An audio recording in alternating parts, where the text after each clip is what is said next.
somebody else, I never even thought of it. I'd never even thought of this. Other priests invited me. In particular, one other priest wanted me to take over a temple in his temple complex. He had a larger temple. There were several empty temples below him. A very intelligent, I might say visionary priest, this fellow. It was his idea. I never thought of it. I never thought it was possible. He said, he invited me several times, and I said, what do you mean, take over one of your temples? The idea had not even occurred to me.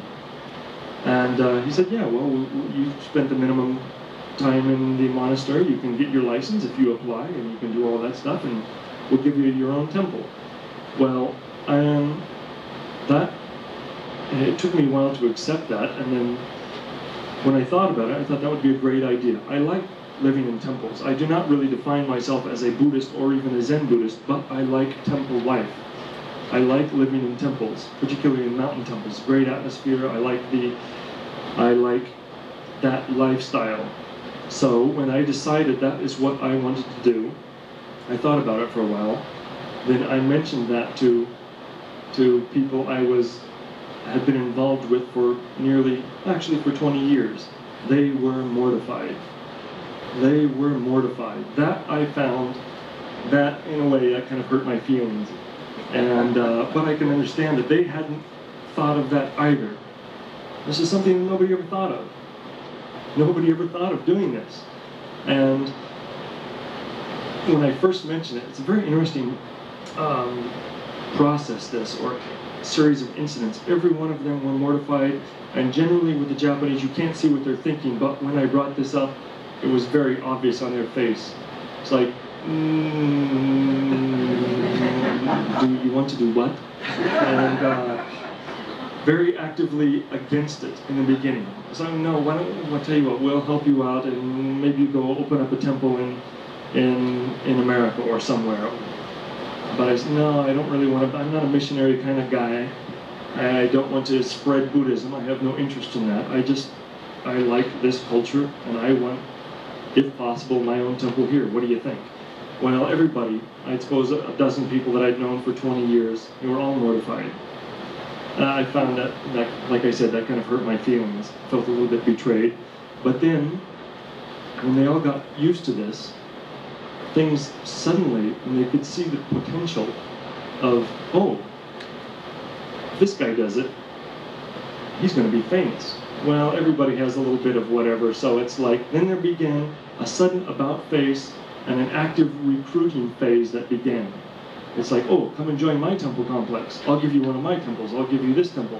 Why don't you become officially in my organization? It was actually, it was a rather interesting, and, well, I was vindicated, at least personally, one might say, when they could grasp the larger picture of what was actually going to happen. So, in that sense, then it suddenly began to work to my advantage. I still had to go through all the hoops, and I'm still going through that, but yes, anybody, and when I finally chose basically I chose the first people that supported me from day one, which was a natural choice. I had to choose them, even in Zen there's a very rigid hierarchy, very defined pyramid, and I had to choose a pyramid that I was going to reside in. And so I chose, of course, the original pyramid, which was, of course, a very difficult group or pyramid to step into, but they've been with me since day one, and so from that point on, they've been more helpful, I would say. Yes, ma'am. Is there only one priest per temple, or do you have other priests working in your temple, or? So the question is, how many priests per temple? That depends on the temple. In my case, I live alone. Smaller temples are frequently occupied by one priest, maybe his wife and family. Larger temples, generally there's only one chief priest and maybe other priests, but for example, in any of these temples around here, there are several priests, and usually they're, say, running the administrative offices. If you get into larger monastery complexes, well, the people that do the administration, they're generally all priests of that certain sect. Typical temple has only one priest.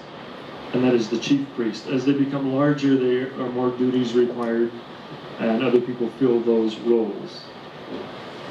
Yes, sir. What is the role of the congregationalist or the lay person, and how do you administer to them?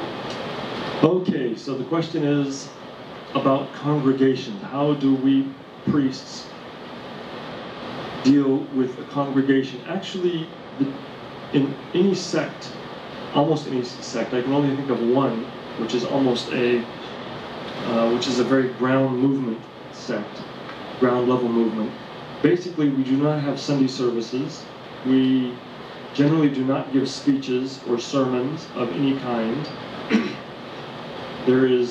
In most sects, there is no organized group like we think of in the West, like there's a church community and things. Generally, in Zen and in other sects of Buddhism as well, it's purely ceremonial.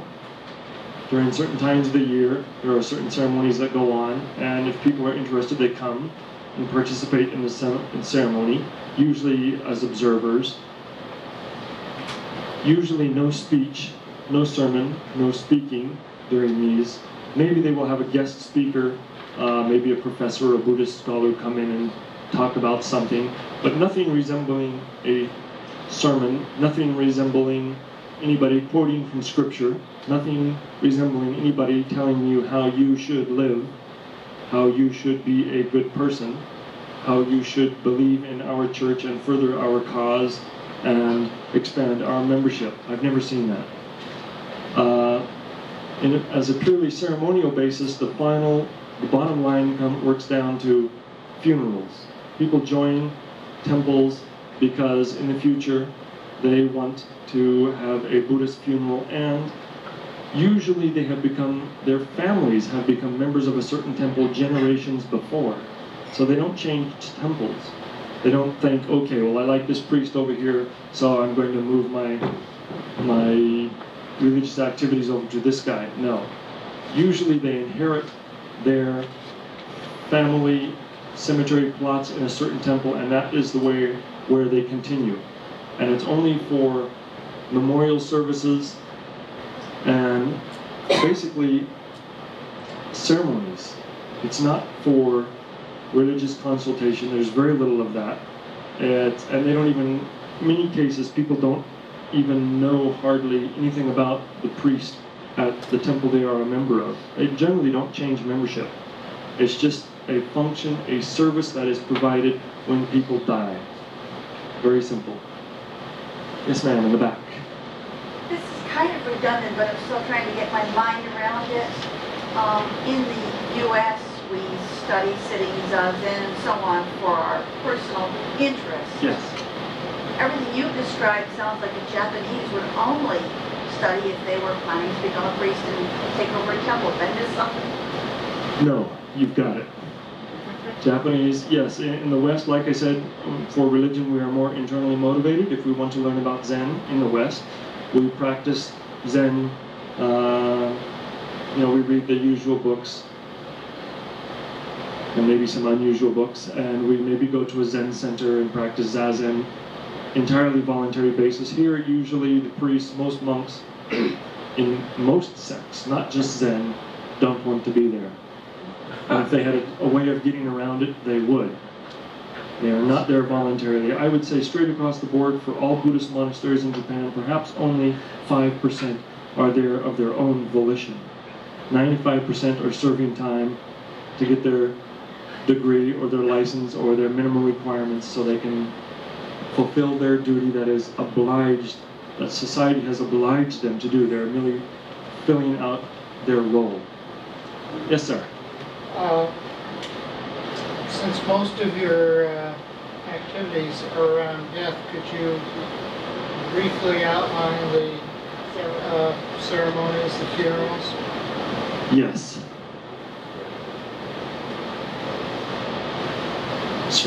The funeral ceremony is actually very simple. No speeches. usually when somebody dies, the first thing is that they will call the temple, and the priest has to, the chief priest or anybody